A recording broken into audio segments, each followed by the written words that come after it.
Oi gente, tudo bem com vocês? Hoje estou com convidadas super especiais que vieram de terras intraestaduais para visitar a Batcaverna. Eu vou deixá-las apresentarem, mas são pessoas com um currículo muito grande.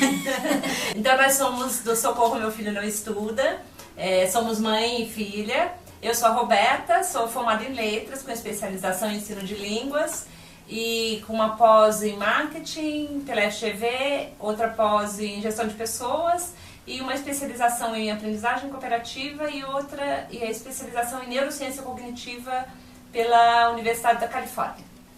Eu sou a Thaís, eu sou filha da Roberta. Obrigada, Débora, de receber a gente. Com muito prazer. Nós somos fundadoras do projeto Socorro Meu Filho Não Estuda. Nós temos um site que... Pode falar o site? Pode, eu deixo aqui embaixo também. Esse site aqui embaixo, meufilhonãoestuda.com.br. No site a gente dá dicas principalmente para os pais de coisas que eles podem fazer para melhorar a relação dos filhos com os estudos. Então, a hora que tem preguiça de estudar, não se concentra, esse tipo de coisa. E daí nós temos também um Snapchat que a gente fala só com os jovens, os alunos, e que a gente dá dicas pra eles do que fazer na hora que dá branco, na hora que não consegue estudar, que acumulou a matéria. E um canal no YouTube que a gente fala com pais em alguns vídeos e com os jovens em outros vídeos. E hoje a gente vai fazer um bate-papo assim, mais sobre essa coisa de pais e filhos e de estudos. A primeira coisa que eu tenho pra perguntar, que é o básico, que é tipo assim, como tudo começou? De onde que veio esse gosto por educação e pra falar tipo com pais e depois com filhos? E de onde saiu tudo isso?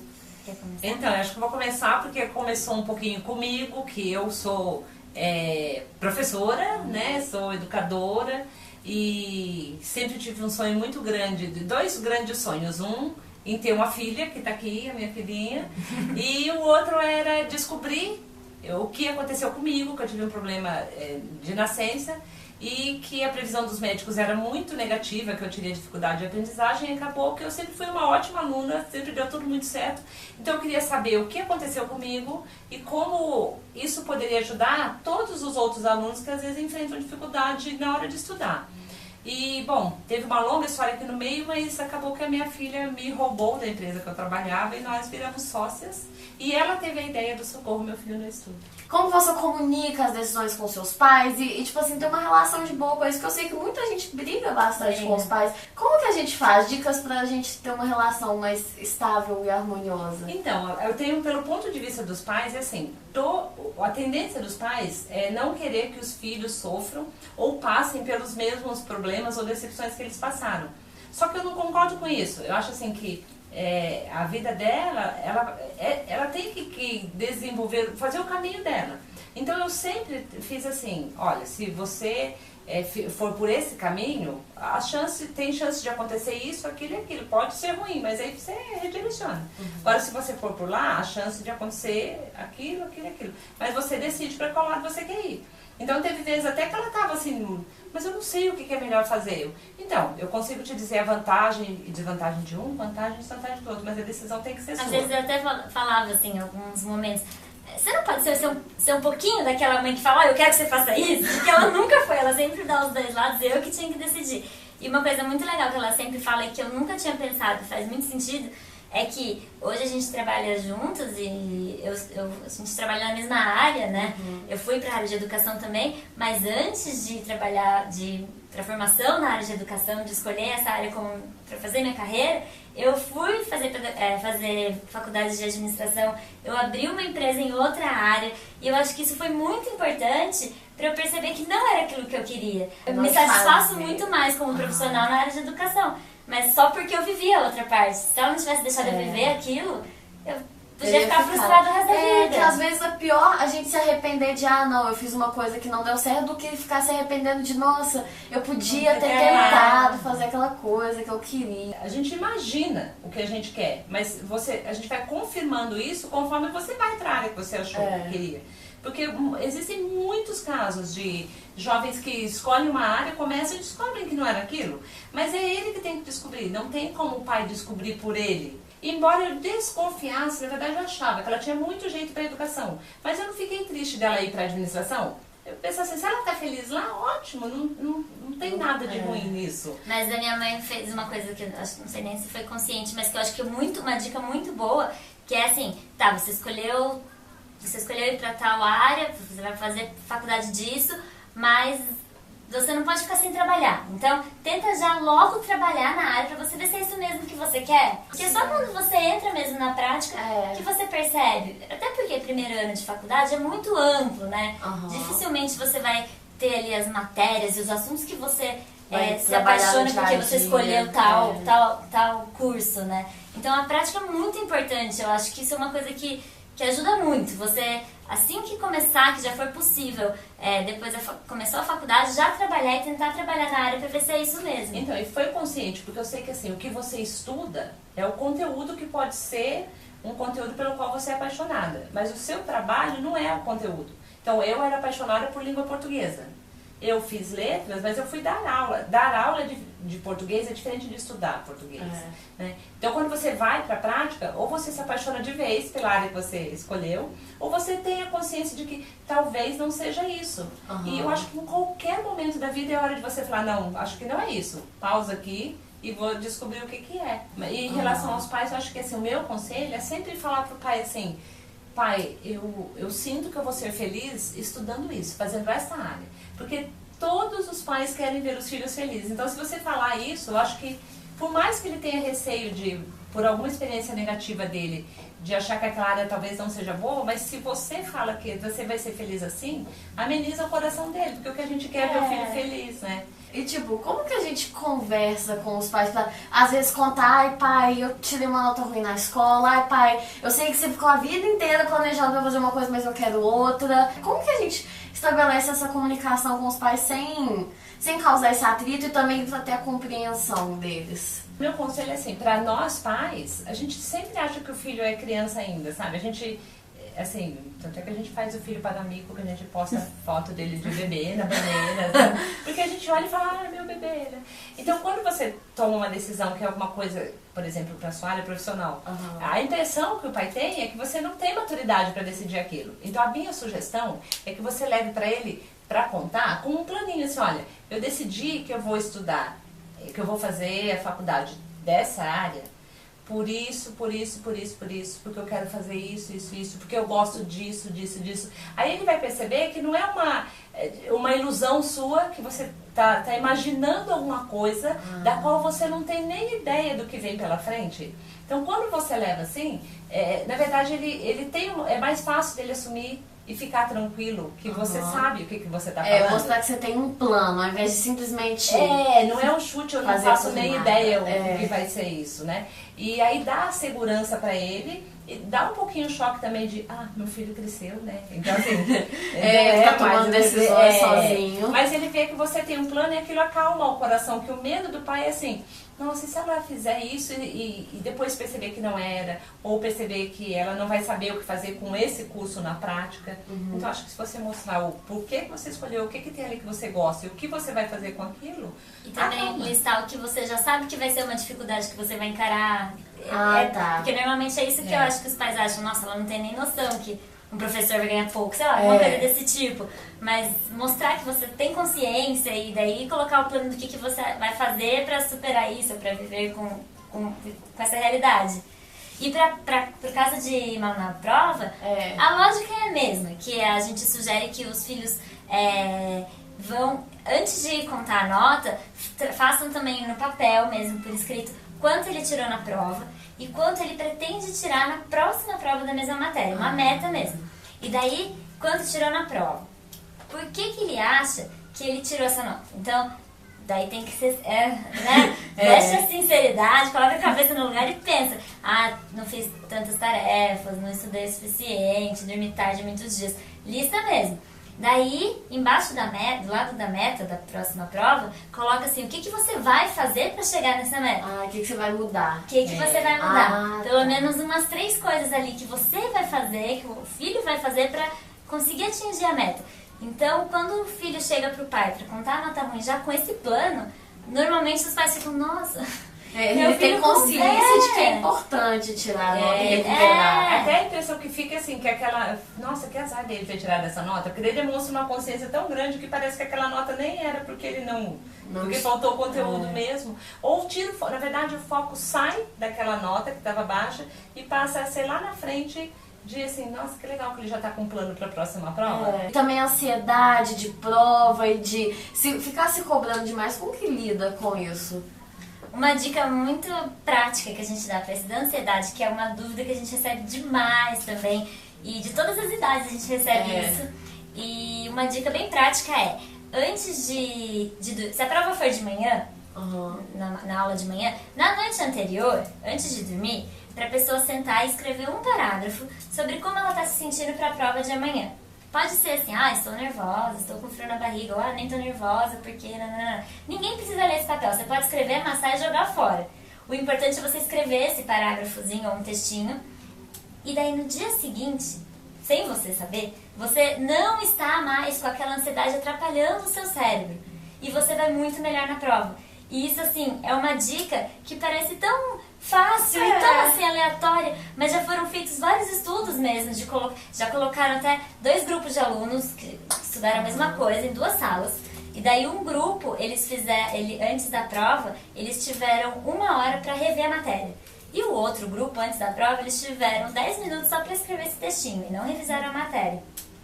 Daí depois, no final, a nota do grupo que escreveu sobre como estava se sentindo para fazer a prova era muito maior do grupo que ficou revisando a matéria. Colocava pra porque fora, você assim. libera, já foi comprovado que seu cérebro libera a ansiedade, o nervoso que fica atrapalhando quando você escreve. E vai lidar com, tipo, excesso de pressão e a pessoa se cobrando demais? Porque hoje é isso, né? Tipo assim, a pessoa vai fazer vestibular, aí tem que saber 1000 matérias, de 1000 coisas, e às vezes eu sentia que meu corpo humano não era capaz de aguentar tudo aquilo. Como que faz?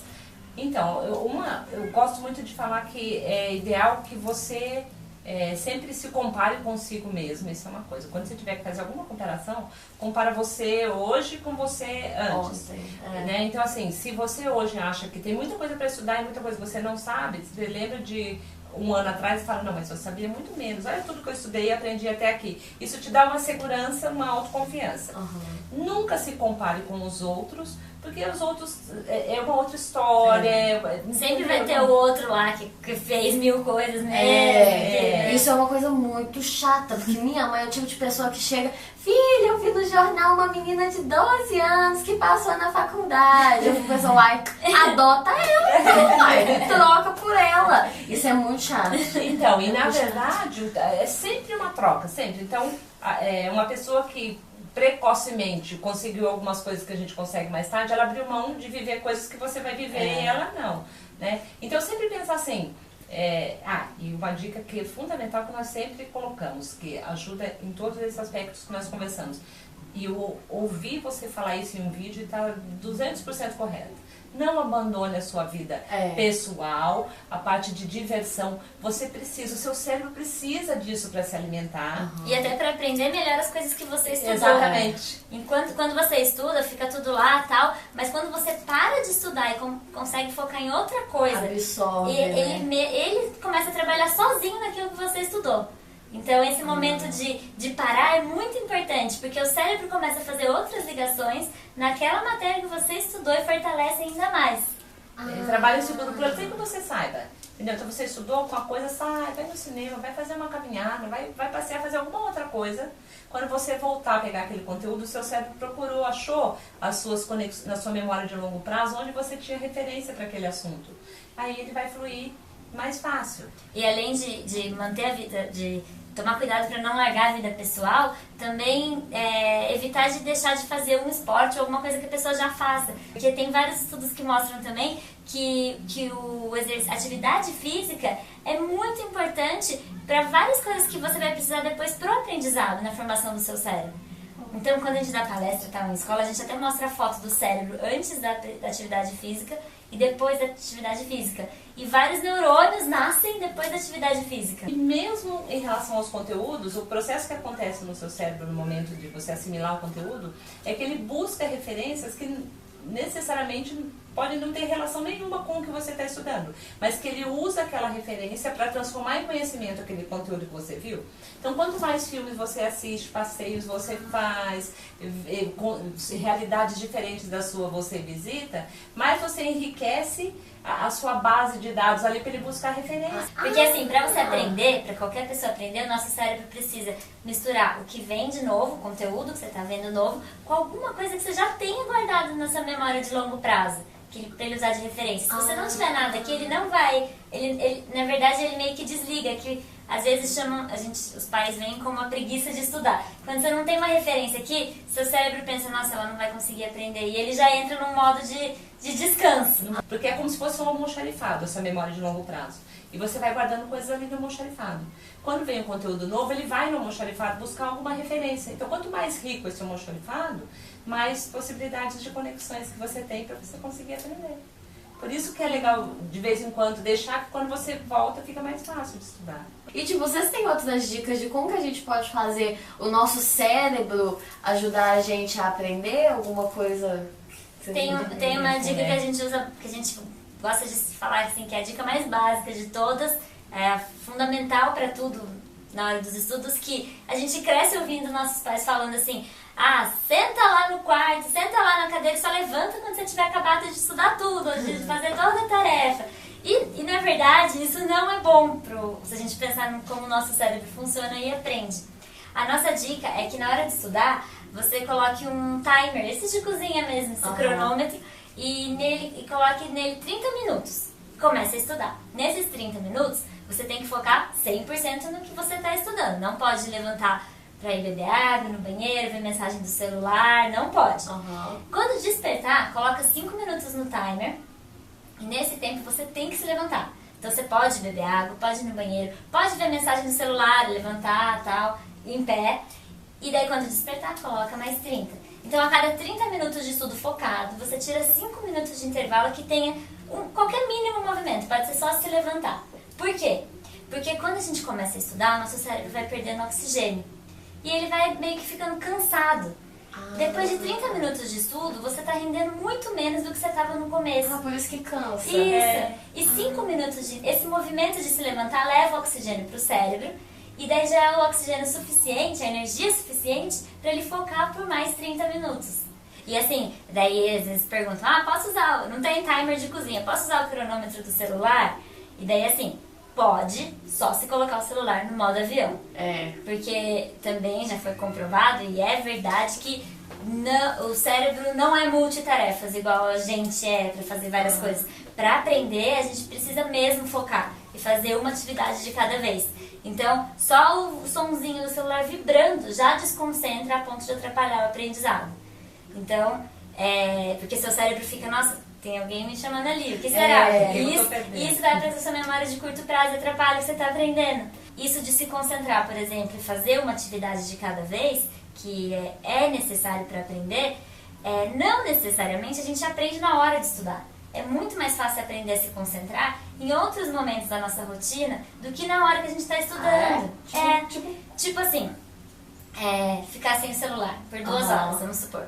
Se você fica pensando, meu Deus, o que está acontecendo ali, que mensagem está vindo, estou perdendo. Uma prática para evitar isso na hora dos estudos é você assistir um filme sem o celular. Inteirinho. E daí você combinar com você mesmo. Eu vou assistir 2 horas de filme sem olhar se chegou mensagem. Nisso você já está praticando a concentração e a habilidade de conseguir focar em uma atividade só. Daí na hora do estudo você não vai ter essa inquietação do seu cérebro querendo saber o que você vai estar porque eu acho que deixar de fazer as coisas para estudar é o nível hard da concentração. É mais fácil você se concentrar só no filme, numa coisa mais legal, do que você só se concentrar. E daí meia hora de estudo vai ficar muito simples, porque você passou, se você consegue 2 vendo um filme, meia estudando não vai ser difícil, entendeu? Seu cérebro não vai chegar a sentir falta de você ir buscar o celular. E pra quem, tipo assim, não gosta de ler, não gosta de estudar, não gosta das matérias... Porque na escola muita gente não gosta, eu também não gostava muito. Mas, tipo assim, quem não gosta de nenhuma matéria, eu não gosto de nenhuma área do conhecimento, não gosto. Como que faz? Bom, a parte de ler, eu acho que uma coisa boa de fazer é tentar ler coisas não só da escola, Então procura alguma coisa que a pessoa vai gostar. De uma banda, de um super-herói, de um Porque eu sempre falo pra pessoa, eu não gosto de ler. É porque você não achou o livro certo. Não, e também não precisa começar com um livro. Vai na banca e compra uma revista da sua banda preferida. Lê a revista, lê lá. Outros materiais, não só um livro grosso. Revista e quadrinho, a gente fala, sabe? É ótimo. Você é mais culta, a história acaba. Mas você está lendo e tá. Porque é hábito. Se você pensa, porque quem gosta, você não precisa se preocupar em criar o hábito. Quem não gosta tem que ajudar o cérebro a desenvolver o hábito. E o certo é você começar de pouco. Porque você pega um livro muito grande, na verdade a pessoa perde mais tempo contando quantas páginas quantas faltas, se tem algum desenho, onde que tem desenho, onde o cara vai chegar à imagem, né? Então assim, pega a revista de quadrinho e vai lendo e cada vez você pega uma história maior, aí quando você perceber, você tá lendo o livro sem sofrer. E pra matéria que quando não gosta de matéria, assim, uma dica é meio que uma enganação, você enganando seu cérebro, mas uma dica é assim, você prometer pra você mesma alguma coisa que você gosta de fazer, pra você fazer quando acabar de estudar essa matéria. Porque assim, o nosso cérebro ele trabalha muito sobre recompensa mesmo, então ele funciona quando a gente... Se você estudar, eu odeio estudar matemática, daí você fica lá adiando o dia inteiro, mas tem que estudar matemática. Chega 10 da noite, você começa a estudar matemática, porque não tem jeito. A dica é que você, nesse dia, prometa, nossa, eu vou estudar matemática, quando acabar de fazer esse capítulo, eu vou tomar um sorvete lá na esquina. Daí, quando acabar, você tem que ir. E o que acontece? Seu cérebro começa a relacionar, começa a aprender que matemática não é só um sofrimento. Chatice. Ele, sem querer, ele percebe que tem uma recompensa boa. E daí, se você fizer isso algumas vezes, não precisa prometer sorvete toda vez que não vai virar uma bola, mas pode prometer, sei lá, vou assistir um filme, vou assistir um episódio de uma série, sair com um amigo, uma coisa assim. Ele começa a associar que, assim, pode ser que você não continue não gostando da matéria, mas vai ser menos sofrido pra você sentar e estudar. Mas, assim, o seu cérebro começa a trabalhar um pouco mais a favor do que você tem que fazer. Você pode continuar não gostando, mas ele vai te obedecer que você tem que estudar, porque ele acha que vai vir uma coisa boa depois. E daí chega uma hora que não precisa mais da recompensa, ele já vai ter criado o hábito de estudar mesmo. De suportar. E ter tirado o bloqueio, exatamente isso. E daí até a recompensa boa que vem depois é a nota, que se é uma matéria que você nunca gostou, a partir do momento que você começa a estudar, você começa a ir melhor. E uma coisa legal também de deixar de dica pra eles, de quem for jovem, tiver, sei lá, nessa fase que precisa falar com os pais e o pai não tá ouvindo, né? Pode também indicar pro pai ir falar com a minha mãe, que isso ajuda. Fica a recomendação, então. Pode mandar um e-mail. Lá no nosso site tem meu filho não estuda, daí tem um pedir socorro. Essa é a hora do merchan. Vou deixar aqui embaixo. O e-mail. É hora de coisa boa. Hora de coisa boa. É só entrar no site já tem um botãozinho lá de pedir socorro. É só o pai ir lá, escrever e vai direto pro nosso e-mail. O pai ou o filho vai direto pro nosso e-mail. Só contar a situação, olha, preciso de ajuda com isso. E a gente responde tudo. E na maioria das vezes o problema é o pai ou o filho? O pai. Na verdade, assim, olha, mesmo quando o problema é o filho, o botão que regula tudo é o pai. A gente é perfeita dele. Exatamente. A culpa é do papai e da mamãe. Exatamente. Sempre foi, sempre always. E, gente, é isso. Muito obrigada. Agora, gente, descobrimos que a Débora é tão linda, doce assim, a família toda dela é maravilhosa. Estou apaixonada por essa família. E obrigada, Rebeca. Oi! Por estar filmando para nós. E, gente, é isso. Se você gostou do vídeo, dê um mipiate e se inscreva no canal clicando aqui embaixo ou no Batmanzinho que está no canto direito da tela.